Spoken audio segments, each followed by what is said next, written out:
চরম অনিয়মের কারণে কাশিমপুর ভূমি অফিসের সব কর্মকর্তা কর্মচারী সাময়িক বরখাস্ত। তদন্ত করে শাস্তির আওতায় আনার ঘোষণা ডিসির।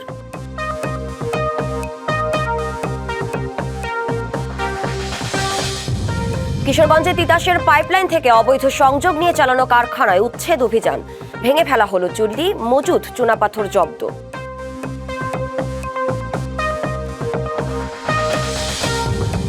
বরিশালের বাকেরগঞ্জে বোমা বিস্ফোরণে ৩ জন গুরুতর দগ্ধ।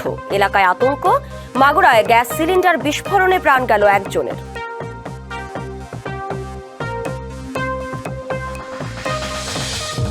এবং হাম উপসর্গে সিলেটে আরো 2 শিশুর মৃত্যু। 2 দফা উদ্বোধন হলেও এখনও তালাবন্দি সুনামগঞ্জ 250 শয্যা সদর হাসপাতালের আইসিইউ। দেখছিলেন মার্কেটাইল ব্যাংক, ডিবিসি সারা বাংলা সংবাদ শিরোনাম। এবার জানাবো খবরে বিস্তারিত। আপনাদের সাথে আছি সাদিয়া জাহান মিম। চরম অনিয়মের কারণে গাজীপুরের কাশিমপুরের ভূমি অফিসের সব কর্মকর্তা কর্মচারীকে সাময়িক বরখাস্ত করা হয়েছে। সকালে জেলা প্রশাসক নুরুল করিম ভুইয়া তাদের বরখাস্ত করেন। অভিযোগের বিষয়ে তদন্ত চলবে এবং প্রমাণিত হলে সংশ্লিষ্টদের বিরুদ্ধে ব্যবস্থা নেওয়া হবে বলে জানান জেলা প্রশাসক। গাজীপুরের কাশিমপুর ভূমি অফিস দীর্ঘদিন ধরেই এই ভূমি অফিসের বিরুদ্ধে অনিয়ম, দুর্নীতি ও হয়রানির অভিযোগ পাওয়া গেছে। এছাড়া সরকারি দাপ্তরিক কাজ বাইরের লোকজন বা দালালের মাধ্যমে করানো হচ্ছে। শুধু কাশিমপুর ভূমি অফিস নয়, পুরো জেলা জুড়ে এই একই চিত্র বলে জানান সেবাগ্রহীতারা। কাগজপত্র লইয়া আইসি হাগো কাছে, আমরা বুঝি না দইতে হাগো কাছে আইসি, হেরা কাগজটা জমা নেয় না। গাজীপুরে যতগুলো ভূমি অফিস আছে সবগুলোতে ঘুষ দুর্নীতি ছাড়া কোনো কাজ হয় না। স্যার যেটা করছে এটা খুব ভালো, প্রশংসনীয় কাজ। আমরা চাই যে সুস্থ সুন্দরভাবে কাজ হোক, যাতে হয়রানি না। সোমবার সকালে হঠাৎই গাজীপুরের 2 ইউনিয়নের ভূমি অফিস পরিদর্শনে যান জেলা প্রশাসক। কর্মকর্তা কর্মচারীদের বিরুদ্ধে দায়িত্ব পালনে অবহেলা, প্রয়োজনীয় নথিপত্র সংরক্ষণে অনিয়ম ও যথাযথ সেবা না দেওয়ার অভিযোগে প্রাথমিক সত্যতা পান তিনি।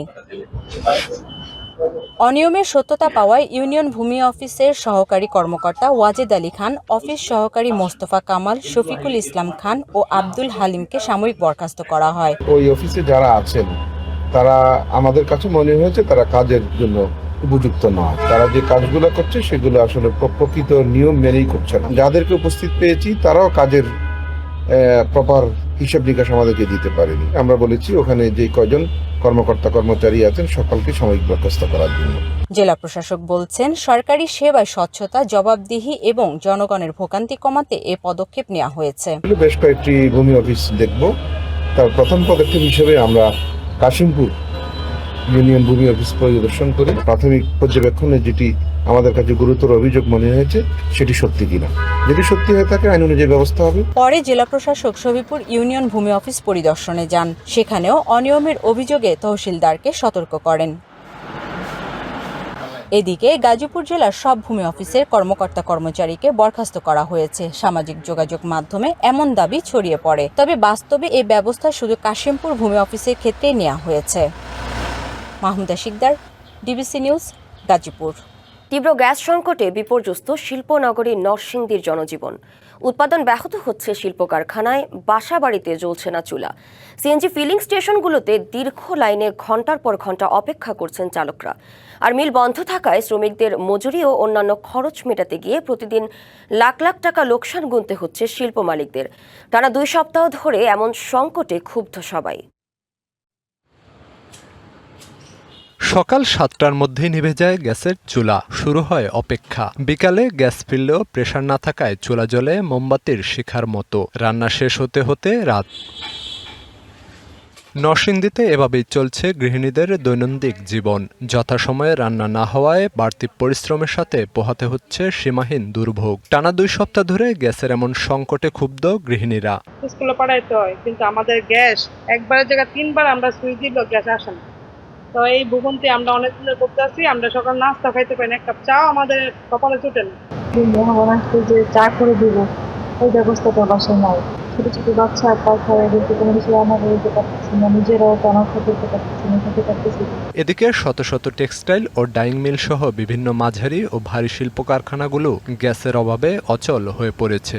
দিন ধরে বন্ধ একবার টোটালে, মাঝে মাঝে ঘন্টা আসে, আসলে তো মনে চালু করতে করতে আবার জায়গা অধিকাংশ জায়গায় আর জোয়ালা বিশেষ করে শিল্প এলাকায় যারা কাজ করতেছে তাদের অবস্থা খুবই শোচনীয় অবস্থা। গ্যাস নাই 15 দিন ধরে, আর আজকে করে টোটালি রাত্রে থেকে তো সব বন্ধ। সিএনজি স্টেশনগুলোতেও সংকট আরও তীব্র। ঘন্টার পর ঘন্টা জ্বালানির অপেক্ষায় বসে থাকায় ধস নেমেছে আয় রোজগারে। তিতাস গ্যাস কর্তৃপক্ষ বলছে, জেলায় চাহিদার তুলনায় গ্যাস সরবরাহ নেমেছে অর্ধেকে। অগ্রাধিকার ভিত্তিতে সরবরাহ করা হচ্ছে ঘোড়াশাল পলাশ ইউরিয়া সার কারখানায়। ঘোড়াশাল ফার্টিলাইজার আছে, ওখানে গ্যাস যাচ্ছে, ওখানকার গ্যাস দেওয়ার পরে ওটাই প্রায়োরিটির পরে আমরা বিদ্যুৎ কেন্দ্র আছে, ফার্টিলাইজার আছে, ওগুলো গ্যাস দেওয়ার পর আমরা সেগুলো এখন অন্যান্য জায়গায় গ্যাস সাপ্লাই করছি। এর থেকে এক্সপার্টরা আসছেন, মহাসড়কে কাজ করছেন। আশা করি দ্রুত এটা সংকটটা সমাধান হবে। আগুনে ক্ষতিগ্রস্ত বন্ধ এলএনজি টার্মিনালটি পুরোপুরি চালু করতে আগামী 10 আগস্ট পর্যন্ত সময় চেয়েছে এক্সিলারেট এনার্জি। এছাড়া বন্ধ টার্মিনালের অক্ষত বয়লারটি চালু হলে সংকট কিছুটা কমবে আশা করা হচ্ছে। DBC news desk.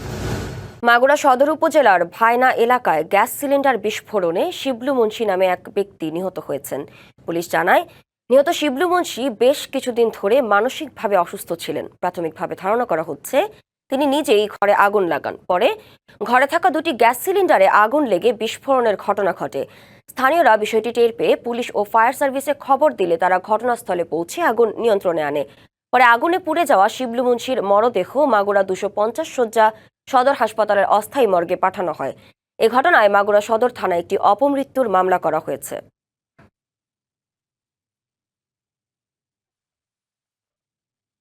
দেশে হাম উপসর্গে থামছে না মৃত্যুর মিছিল। সিলেটে হাম উপসর্গে আরও 2 শিশুর মৃত্যু হয়েছে। এ নিয়ে বিভাগে মৃতের সংখ্যা বেড়ে দাঁড়ালো 116 জনে। সোমবার সকালে তথ্য নিশ্চিত করেছে বিভাগীয় স্বাস্থ্য অধিদপ্তর। এখন পর্যন্ত যারা মারা গেছেন তাদের মধ্যে একজন প্রাপ্তবয়স্ক এবং বাকি সবাই শিশু। বিশেষজ্ঞরা বলছেন, উপসর্গ দেখা দেওয়ার 1 সপ্তাহের মধ্যেই অনেক রোগীর শারীরিক অবস্থা জটিল হয়ে উঠছে। তাই জটিলতা দেখা দেওয়ার আগেই চিকিৎসকের পরামর্শ নেওয়ার আহ্বান জানিয়েছেন তারা। স্বাস্থ্য বিভাগ বলছে, বর্তমানে আক্রান্তদের প্রায় 95% অসচেতনতা ও কুসংস্কারের কারণে টিকার বাইরে ছিল। এছাড়া সিলেটের সীমান্তবর্তী এলাকা এবং সুনামগঞ্জের হাওড়াঞ্চলে স্বাস্থ্যসেবা পর্যাপ্তভাবে পৌঁছাতে না পারায় এসব অঞ্চলে আক্রান্ত ও মৃত্যুর হার তুলনামূলকভাবে বেশি।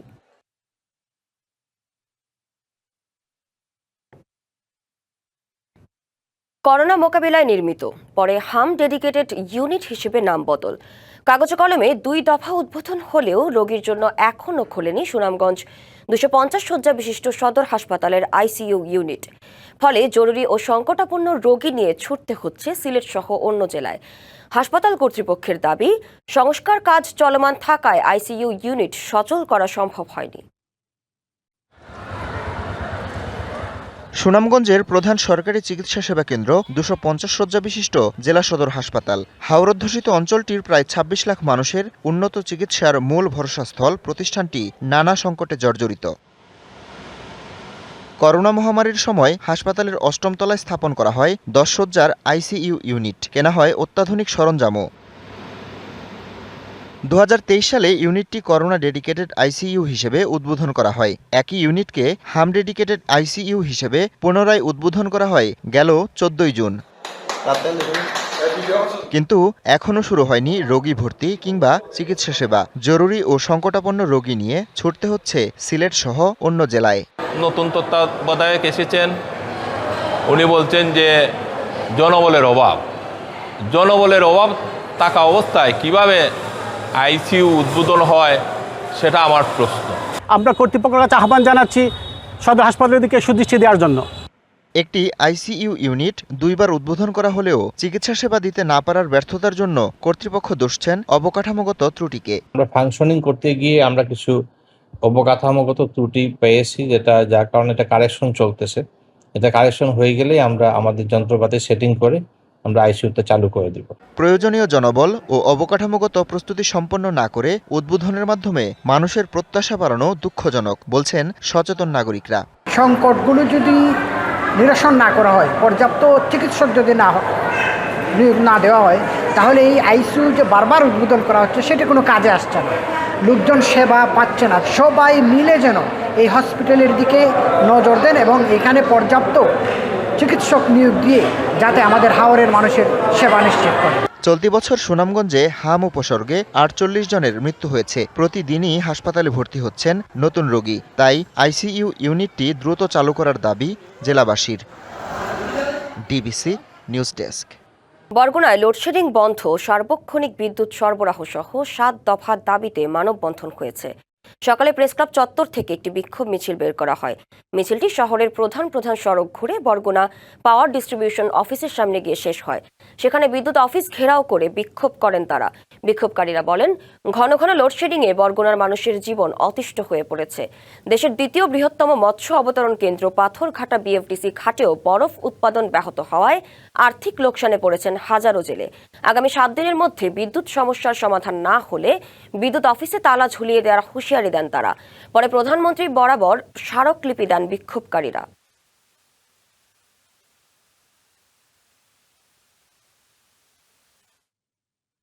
যান্ত্রিক ত্রুটির কারণে 2 দিন বন্ধ থাকার পর দিনাজপুরের বড়পুকুরিয়া তাপবিদ্যুৎ কেন্দ্রের 1 নম্বর ইউনিট আবার উৎপাদনে ফিরেছে। গত শনিবার ভোরে যান্ত্রিক ত্রুটির কারণে 125 মেগাওয়াট ক্ষমতা সম্পন্ন 1 নম্বর ইউনিটের বিদ্যুৎ উৎপাদন কার্যক্রম বন্ধ করে দেওয়া হয়। ত্রুটি মেরামত শেষে গেল রাত 1টায় এই ইউনিটে আবার বিদ্যুৎ উৎপাদন শুরু হয়। তাপবিদ্যুৎ কেন্দ্রের প্রধান প্রকৌশলী আবু বক্কর সিদ্দিকী জানান, বর্তমানে 1 নম্বর ইউনিট থেকে বিদ্যুৎ সঞ্চালন লাইনের মাধ্যমে জাতীয় গ্রিডে 50 থেকে 55 মেগাওয়াট বিদ্যুৎ সরবরাহ করা হচ্ছে। এছাড়া চলমান 275 মেগাওয়াট ক্ষমতা সম্পন্ন তৃতীয় ইউনিট থেকে 165 মেগাওয়াট বিদ্যুৎ জাতীয় গ্রিডে সরবরাহ অব্যাহত আছে। মেহেরপুরের গাংনীতে 2025-26 অর্থ বছরে খরিফ 2 মৌসুমে প্রণোদনা কর্মসূচির আওতায় প্রান্তিক কৃষকের মাঝে উৎপাদন বৃদ্ধির জন্য বীজ ও সার বিতরণ করা হয়েছে। সকালে উপজেলার 8,000 কৃষকের প্রত্যেককে 1 কেজি বীজ, 10 কেজি ডিএপি, 10 কেজি এমওপি সার ও পলিথিন প্রদান করা হয়। গাংনী উপজেলা কৃষি অফিসার কৃষিবিদ মতিউর রহমানের সভাপতিত্বে বীজ বিতরণ অনুষ্ঠানে প্রধান অতিথি ছিলেন মেহেরপুর জেলা কৃষি সম্প্রসারণ অধিদপ্তরের অতিরিক্ত উপপরিচালক শাইখুল ইসলাম। এ সময় বিভিন্ন ইউনিয়নের কৃষক উপস্থিত ছিলেন।